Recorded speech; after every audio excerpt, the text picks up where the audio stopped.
Michelle Garcia is now Daniel Cho's reluctant consultant, trading her diner apron for a seat in his penthouse empire. She delivered the cold truth about his shipping deal, and now the Mafia boss knows exactly how sharp her focus is. But Daniel's next request is far more than business advice. She has been warned. A highly sensitive task awaits her. Will her integrity survive the criminal shadows she's about to enter? Follow and subscribe now to see what truly dangerous game Daniel Cho is forcing Michelle to play. The Comet was not sleek. It was not modern. It was stainless steel, neon, and the sticky, comforting scent of stale coffee and short-order grease. For Michelle Garcia, the Comet was her shield. It was the place where every hour bled into the next, where she was judged solely on the speed of her refill hand and the accuracy of her order-taking, not the weight of the world she carried on her broad, capable shoulders. She moved with the focused, rhythmic efficiency of a professional dancer who only knew the routine of a 24-hour shift. Her hair, tied back in a neat, tight braid, kept the steam away from her sharp eyes. At 31, Michelle had spent enough time watching men try to buy, intimidate, or charm their way past her defenses. Her countermove was always the same: professional, polite, impenetrable.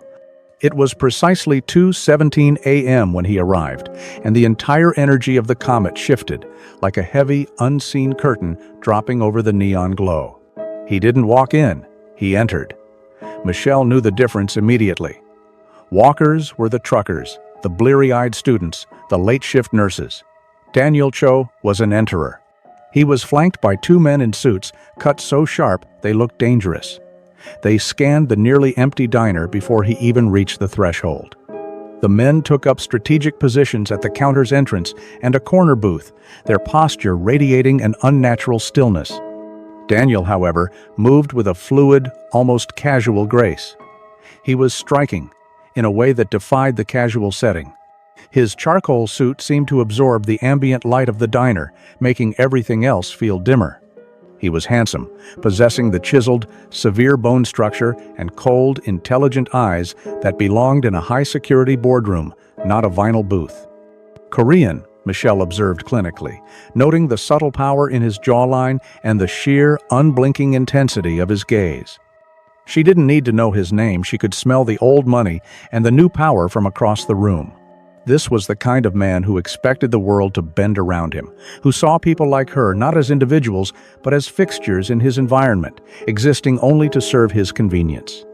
And that, Michelle decided, was exactly how she would treat him. Like a fixture, like the ketchup bottle on table 4. She wiped down the worn red Formica counter in front of him, keeping her eyes fixed on the cloth's movement. "What can I get for you, sir?" Her voice was level, devoid of the practiced warmth she usually gave to the regulars. It was just a service transaction, nothing more. Daniel settled into the booth directly across from the counter, his movements silent and precise. He didn't look at the menu. He didn't look at the booth. He looked directly at Michelle. "Black coffee, and leave the pot." His voice was a low, resonant baritone, quiet enough that the two bodyguards didn't flinch, but loud enough that the air between them seemed to vibrate. It wasn't a request. It was an instruction. Michelle met his gaze for a fraction of a second. His eyes were dark, almost black, and held a depth that felt less like personality and more like a void of self-assurance. She gave him a non-committal nod. "Got it. Coffee." She turned to the battered, chrome-plated coffee maker, pulling down a ceramic mug. Every gesture was efficient, non-personal. She poured the coffee, set the mug down, and placed a full spare carafe beside it, all without acknowledging his presence again. "Anything else?" she asked, her gaze sweeping past him to the wall clock.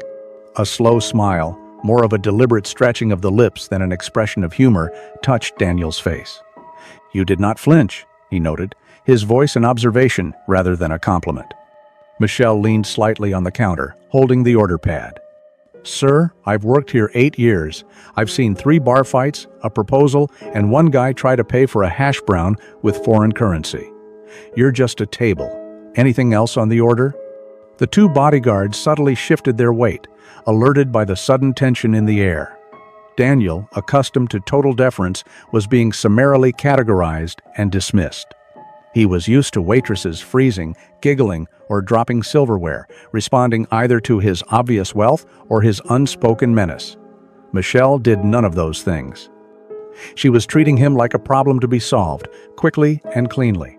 "I will take a moment to look at the menu," Daniel finally said, picking up the laminated sheet. But he didn't look at the chili specials or the famous Comet Club. He watched Michelle. Michelle simply nodded and walked to the other end of the counter, pouring a free coffee for old Mr. Henderson, a retired dock worker who came in religiously at 2 a.m. She chatted easily with Mr. Henderson about the weather and the upcoming soccer game, deliberately allowing her easy, natural warmth to be directed everywhere but at Daniel's booth. Daniel Cho wasn't just wealthy. He was the head of the Cho Syndicate, an organization whose reach extended from Seoul's most exclusive real estate deals to high-stakes logistics operations on the West Coast. He operated in a world where the smallest perceived insult was often met with disproportionate, chilling retribution. He didn't wait in lines, he didn't repeat himself, and he certainly wasn't ignored. The power he wielded meant people either pleaded with him or feared him. This woman, Michelle Garcia, was doing something far worse. She was ignoring the premise of his power. She saw the men, the suit, the intensity, and filed it all under Table 6, black coffee. For the next 20 minutes, Michelle carried on her routine, performing a flawless dance of passive resistance. Daniel tried again. When she passed by, he stopped her with a single sharp word. "The pancakes, are they fresh or mix?" Michelle stopped, turning back with the same practiced blankness. "It's a mix, sir. We are a diner. The cooks are fast, but they are not bakers. If you want scratch-made, you want a pastry shop on Main Street." She didn't soften the truth or offer an apology. "And the service?" Daniel pressed. His eyes narrowed slightly. He was probing, looking for a break in her composure. "Is the service usually this concise?" Michelle finally allowed herself a small, mirthless smile, meeting his eyes head-on. "The service here is efficient, accurate, and respectful, sir. I'm giving you exactly what you asked for. Coffee, time to read the menu, and no unnecessary conversation.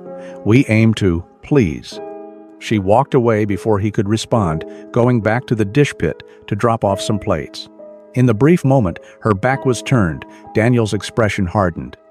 It wasn't anger that sparked in his eyes, it was a deep, calculated fixation. He wasn't used to having to work for a simple interaction. He was used to purchasing everything he desired, or simply taking it. He realized that Michelle Garcia wasn't ignoring him out of fear, shyness, or even malice. She was ignoring him out of principle. She saw the danger, the status, the obvious fact that he was slumming it, and she rejected his entire premise. She was guarding her routine, her space, and her professional boundary with the fierce integrity of a junkyard dog guarding its territory. He lifted the coffee cup, taking a slow sip of the jet black industrial-grade coffee. It was awful, bitter, and perfect. The challenge was intoxicating. When Michelle came back to his table to retrieve the menu, she saw the empty cup and the same unmoving gaze. "Decided on food, sir?" Daniel placed the menu down slowly, his fingers tapping the formica once, twice. He hadn't touched the pot. He hadn't touched the sugar. He had only consumed the coffee and the silence. "No, I haven't," he said, his voice dropping to a near whisper that still managed to carry immense weight. "I've decided on something else entirely." He pulled a thin black card out of his inner jacket pocket and slid it across the table toward her. It was heavy, matte, and bore no name, only a gold-embossed symbol she didn't recognize. "The check is $22, Michelle stated, ignoring the card and pulling out her tablet to ring up the coffee and the 2 side coffees his men had ordered.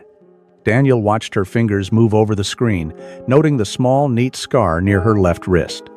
"I don't want the change. I want your attention, Miss Garcia. And since I cannot obtain it under the current operational constraints of this establishment, I will remove the constraints." "Excuse me?"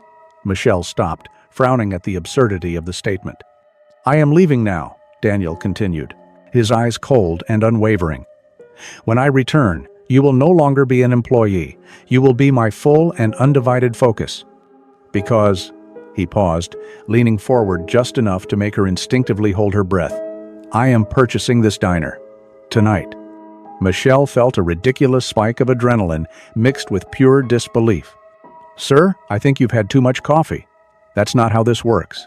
Mr. Katsoulis owns this place, and he's been here since 1985. It's not for sale. Daniel didn't bother arguing.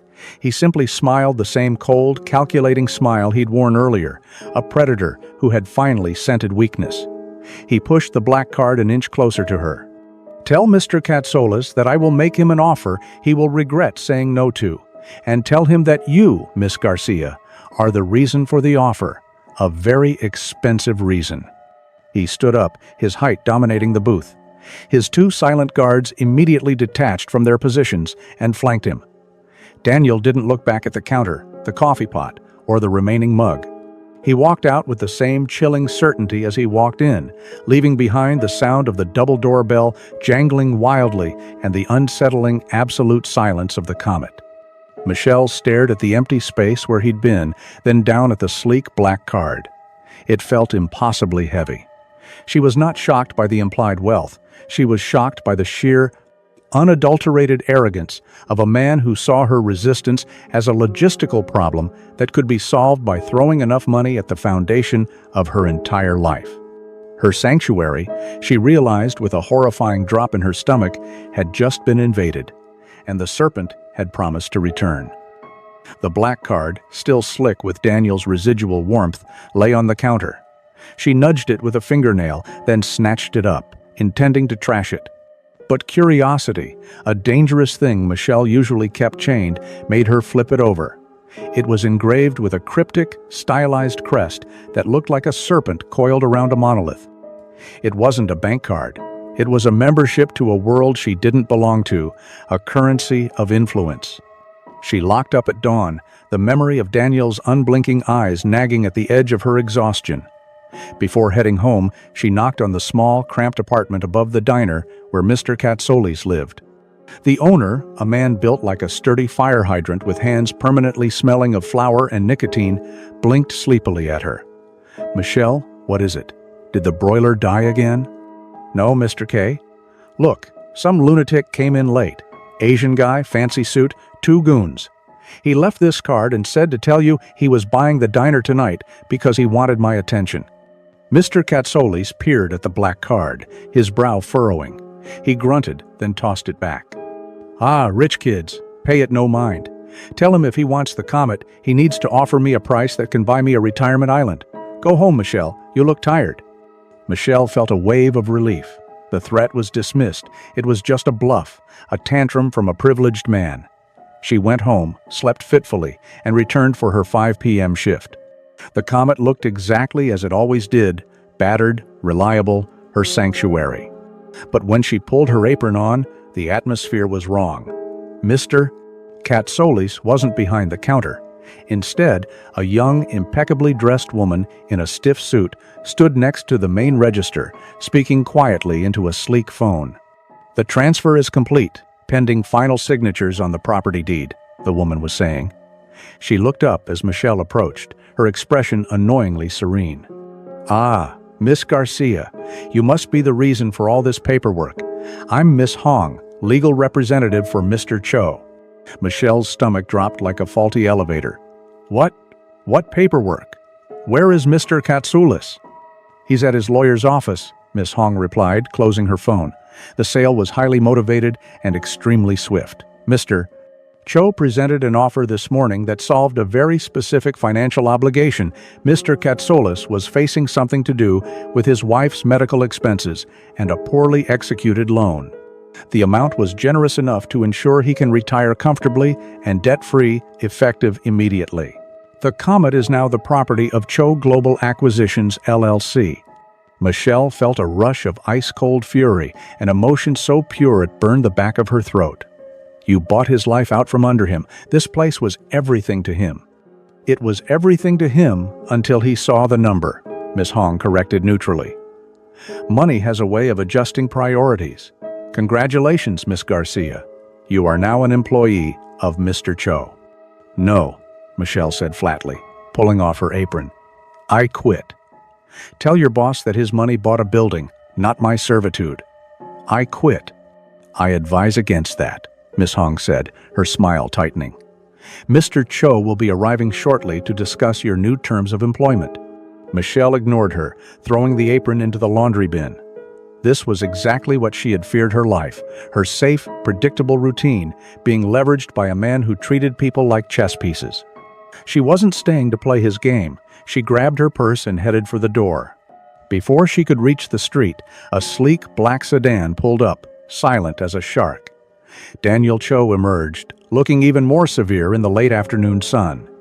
He walked past Miss Hong, his attention fixed entirely on Michelle, who stood defiant under the bright, tacky neon of the Comet sign. "Miss Garcia," he stated, his voice calm, almost bored. "You were informed that I was returning. Running away would be illogical and, frankly, disappointing." "You think you can just buy the ground I stand on and expect me to stay?" Michelle challenged, her hands clenched at her sides. "This isn't about logic, Mr. Cho. It's about decency, and you don't have any. Mr. Katsolis poured his life into this place, and you treated it like a collectible." Daniel walked closer, stopping just a foot away. His proximity was overwhelming, a contained heat and scent of expensive leather and authority. "Decency is a term for people who have to negotiate," Daniel said, his dark eyes studying her face with unnerving intensity. "I do not negotiate, I quantify." Mr. Katsolis was in a difficult position. I offered him 5 times the market value, paid in full, clean, and simple. I did not take advantage. I provided a solution he could not refuse. He signed willingly. His problem is solved. The Comet now belongs to me. That is business. "And what is this?" Michelle gestured between them, sweeping her arm out towards the diner. "A transaction? Did you really spend millions just because I wouldn't flirt with you?" A muscle tightened in Daniel's jaw. He did not look insulted. He looked irritated by her misunderstanding. "You misunderstand the nature of the purchase, Miss Garcia," he corrected, leaning in slightly. "It was not about flirtation. Flirtation is cheap. I paid this price because you treated me, Daniel Cho, as irrelevant. In my world, that is an act of declaration. You looked at me, with all the power I represent, and chose to see only a customer requiring an efficient, 2-second interaction. You refused to acknowledge the imbalance. I found that fascinating." He paused, letting the weight of his explanation settle. "I have everything I want: money, respect, influence. But you offered me the one thing I could not buy: defiance. You built a wall with your professionalism and your routine. My purchase was merely the most efficient way to tear that wall down and force you to look at me, truly look at the man who controls the space you inhabit." Michelle's bravado wavered slightly. This wasn't some petty magnate seeking a conquest. This was a strategist who saw her resistance as a challenge worthy of a 7-figure investment. He hadn't bought the diner for spite. He'd bought it for control over the environment that contained her. "Well, you bought the building, but you didn't buy the staff," Michelle reiterated, regaining her footing. "I'm still quitting. You can find someone else to be your object of fascination." Daniel smiled again, a cold, predatory flash of white teeth. "I anticipated that response, Miss Garcia, and I prepared for it." He retrieved a thick folder from Miss Hong, who had quietly positioned herself a few steps away. Daniel opened the folder and presented a single sheet of paper, pushing it into Michelle's hands. It was a contract centered on a massive, bold title: Non-Compete and Exclusive Consulting Agreement. When Mr. Katsolis signed the sale papers, he also signed a standard non-compete for all key employees in the immediate radius, Daniel explained smoothly. However, your clause is specific. It dictates that for the next 3 years, you are prohibited from working in any establishment within a 5-mile radius of the Comet that serves coffee, pancakes, or hash browns. Effectively, this entire neighborhood is closed off to you, unless you accept my proposal. Michelle scanned the text, her eyes wide with shock. This wasn't just a rich man's whim, this was a professional trap. This neighborhood was her community, her support system. Leaving meant abandoning her entire stable life, a life she had carefully constructed after years of struggle. "That's illegal," she whispered, her voice tight with disbelief. "It's binding and legally sound," Daniel countered, tapping the paper.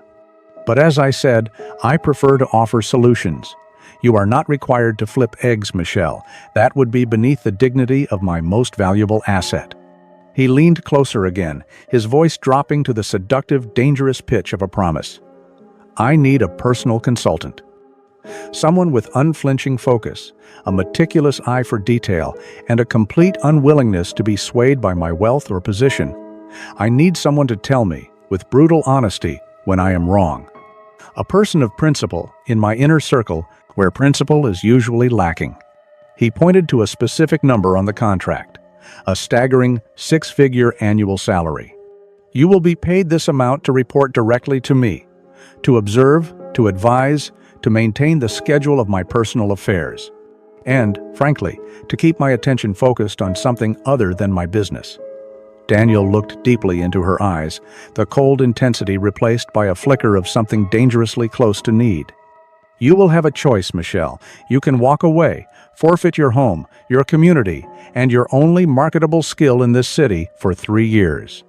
Or you can accept my absolute control over your professional life and start earning what your integrity is actually worth. Which choice buys you more freedom?"